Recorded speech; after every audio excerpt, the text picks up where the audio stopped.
अभिवादन दर्शन शास्त्र के सभी शिक्षार्थियों का। आज के इस व्याख्यान का विषय है स्पिनोजा, बुद्धिवादी दार्शनिक स्पिनोजा और उनका ईश्वर संबंधी प्रत्यय। ईश्वर क्या है, इससे पहले हम ये जानें कि स्पिनोजा का जीवन वृत्त क्या है और उनकी प्रमुख रचनाएं क्या क्या हैं। स्पिनोजा बुद्धिवादी दार्शनिकों में महत्वपूर्ण स्थान रखते हैं।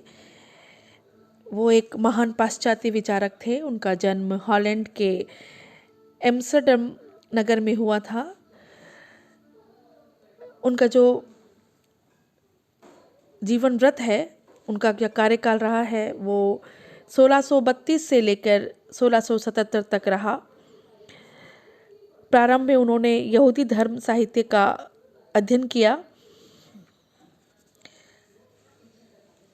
शुरू से ही सांसारिक वैभव और सुखों को उन्होंने हंसते हंसते त्याग कर दिया। उनका जीवन अविवाहित ही गुजरा। धर्म के कट्टरपंथी ठेकेदारों ने उन्हें नास्तिक घोषित किया। उनकी मृत्यु 44 वर्ष की आयु में ही हो गई थी। प्रमुख रचनाएं उनकी हैं। सबसे महत्वपूर्ण रचना उनकी है नीति शास्त्र, एथिक्स। गणित और दर्शन में उनकी गहरी रुचि थी।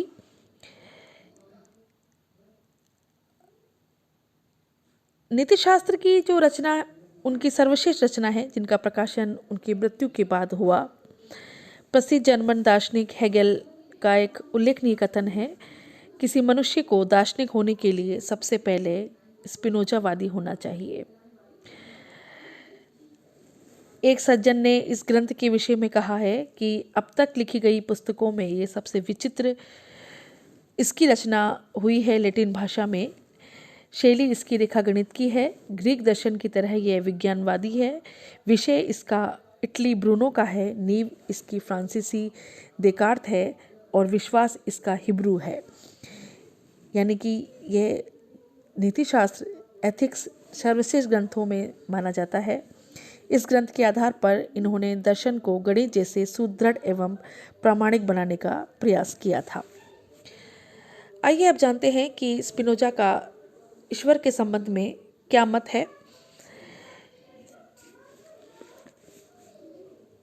सीमित प्रकार और विशिष्ट वस्तुएं असीमित प्रकार में विलीन हो जाती हैं और अंत में असीमित प्रकार ईश्वर की सत्ता में अंतर्निहित हो जाते हैं।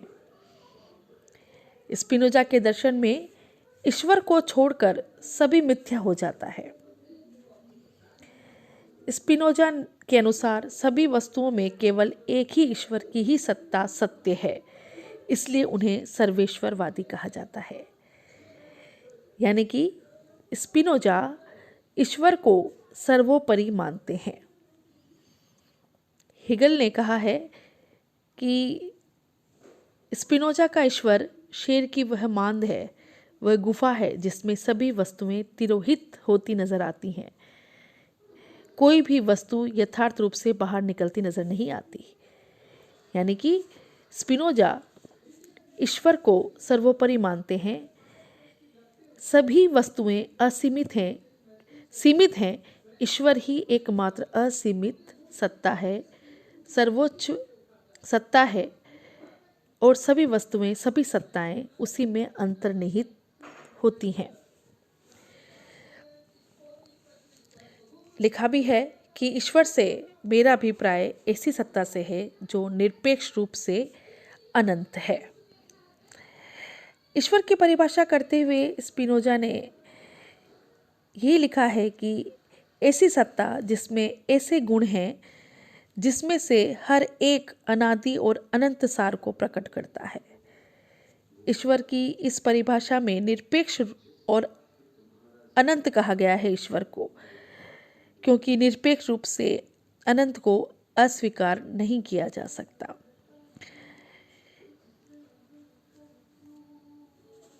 स्पिनोजा सर्वेश्वरवाद को स्वीकार करते हैं। सर्वेश्वरवाद वह सिद्धांत है जो ये मानता है कि ईश्वर निरपेक्ष रूप से अनंत है, सभी जगह ईश्वर है।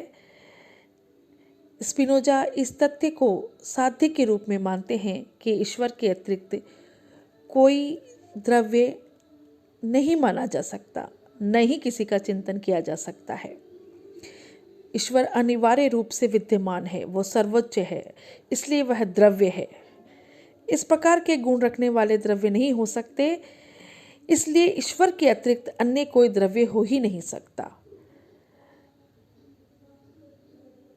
इससे ये परिणाम निकलता है कि ईश्वर एक ही है, वह अनंत है।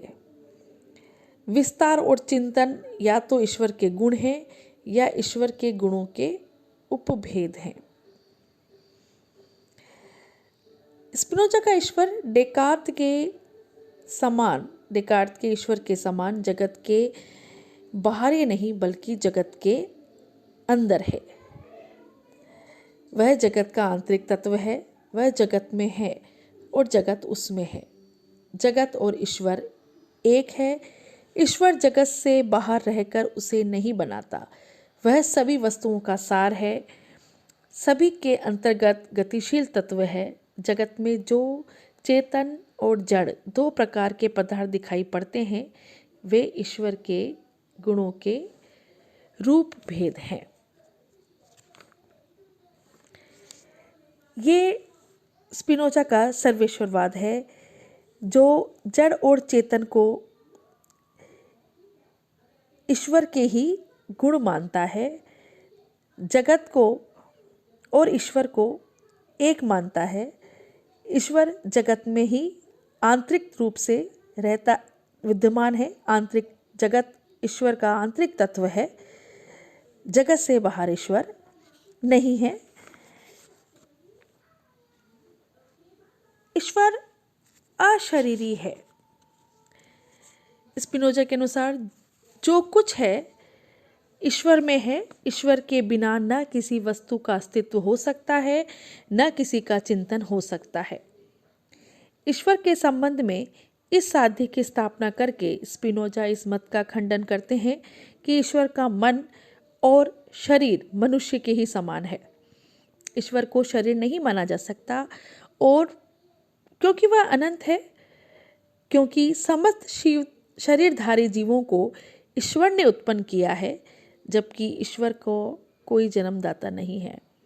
ईश्वर द्रव्य है और द्रव्य अन्य द्रव्य से उत्पन्न नहीं हो सकता, इसलिए ईश्वर अशरीरी है। ईश्वर को सृष्टि का अंग और शरीर वाला नहीं माना जा सकता। शरीरधारी द्रव्य भागों से बनता है, इसलिए वह अनंत नहीं हो सकता, जबकि ईश्वर अनंत है। शरीरधारी द्रव्य अपूर्ण है, जबकि ईश्वर पूर्ण है। ईश्वर को शरीरधारी नहीं माना जा सकता, नहीं माना जाना चाहिए। संसार की प्रत्येक वस्तु ईश्वर में है। सारी वस्तुएं जो बनी हैं ईश्वर की अनंत प्रकृति के नियम से ही बनी हैं और उसके सार अनिवार्यता का परिणाम है। ईश्वरीय नियतिवाद का सिद्धांत ये कहलाता है कि स्पिनोजा के अनुसार ईश्वर केवल अपने नियमों के अनुसार क्रिया करता है और किसी के विवश नहीं है। वह ईश्वर के अपने नियम हैं, वो किसी के अधीन नहीं है। इस प्रकार जगत के समस्त कार्य ईश्वर के नियमों के अनुसार होते हैं। इन नियमों में किसी प्रकार के परिवर्तन नहीं किया जा सकता, क्योंकि ईश्वर से बाहर किसी भी अन्य पदार्थ का अस्तित्व नहीं है जिससे उसकी क्रियाओं का पर प्रभाव पड़ सके। इस प्रकार स्पिनोजा के दर्शन में ईश्वर और प्रकृति एक ही है। प्राकृतिक नियम ईश्वर के नियम हैं और वे परिवर्तित नहीं किए जा सकते। जगत की समस्त क्रियाएं ईश्वर की प्रकृति की पूर्णता के कारण है। ईश्वर एकमात्र स्वाधीन कारण है। स्वाधीनता का अर्थ ये नहीं है कि वे चाहे जो करें, बल्कि यह है कि वह अपनी प्रकृति के अनुसार चलता है। स्पिनोजा स्वतंत्रता को स्वच्छंदता नहीं मानते, बल्कि आत्मनियंत्रण मानते हैं। इस प्रकार उनका ईश्वरीय नियतिवाद ईश्वरीय स्वतंत्रता से भिन्न नहीं है। स्पिनोजा के अनुसार ईश्वर जगत की वस्तुओं को अंतर्भूत कारण है, अल्पकालीन कारण नहीं है। जगत की सभी वस्तुएं ईश्वर में हैं और ईश्वर के द्वारा ही उनका चिंतन हो सकता है। ईश्वर से बाहर स्वतंत्र रूप से किसी भी वस्तु की सत्ता नहीं है। ईश्वर संपूर्ण जगत का अंतर्भूत कारण है। ईश्वर और ईश्वर के सभी गुण नित्य हैं। ईश्वर की परिभाषा से उसका अस्तित्व सिद्ध होता है, इसलिए वह नित्य है। द्रव्य का अस्तित्व अनिवार्य है। द्रव्य के रूप में ईश्वर की नित्यता सिद्ध करने से उसके गुण की नित्यता भी सिद्ध होती है। जो वस्तुएं ईश्वर के किसी गुण की अनिवार्य प्रकृति का परिणाम है, वह अवश्य नित्य और अनंत होने चाहिए। संसार में जो वस्तुएं कार्य करती हैं, वह ईश्वर के द्वारा ही निश्चित की जाती हैं। स्वयं उनकी इच्छा से कोई भी व्यक्ति कुछ नहीं कर सकता। जो वस्तु किसी क्रिया के लिए ईश्वर की ओर से निर्णित हुई हैं, उसमें वह शक्ति नहीं है कि वह अपने आप को अनिर्णित कर सके। इस प्रकार स्पिनोजा के अनुसार जगत के सभी प्राणी ईश्वर द्वारा निर्णित कार्य को ही करते हैं। स्पिनोजा के अनुसार संकल्प अनिवार्य कारण है, स्वाधीन कारण नहीं है। संसार की वस्तुओं को ईश्वर ने जिस क्रम से बनाया है, वह उसकी प्रकृति का अनिवार्य परिणाम है। ईश्वर की शक्ति उसके सार से अभिन्न है। जो कुछ ईश्वर की शक्ति के अंतर्गत है, वह परिणाम अनिवार्य रूप से अस्तित्व रखता है। ईश्वर की प्रकृति क्या है? ईश्वर का स्वरूप क्या है? अपने प्रसिद्ध ग्रंथ एथिक्स में स्पिनोजा ने ईश्वर की प्रकृति और उनके गुणों की व्याख्या की है। ईश्वर अनिवार्य रूप से विद्यमान है। ईश्वर एक है। उसका अस्तित्व और उसकी क्रिया उसकी प्रकृति की अनिवार्यता का परिणाम है। वह सब वस्तुओं का स्वाधीन कारण है। सभी वस्तुएं ईश्वर में हैं। उस पर इस तरह से निर्भर है कि उसके बिना न उसका अस्तित्व हो सकता है, न उसका चिंतन हो सकता है। सभी वस्तुएं आरंभ से ईश्वर द्वारा निर्णित थी, उनसे स्वतंत्र नहीं है, अपितु उसकी निरपेक्ष प्रकृति की अनंत शक्ति द्वारा वो संचालित होती हैं। इस तरह से स्पिनोजा का जो ईश्वर है, वह निरपेक्ष, अनंत, सर्वशक्तिमान द्रव्य है, जो जगत का वह तत्व है जिससे सभी वस्तुएं निकलती हैं, नीति निर्धारक है।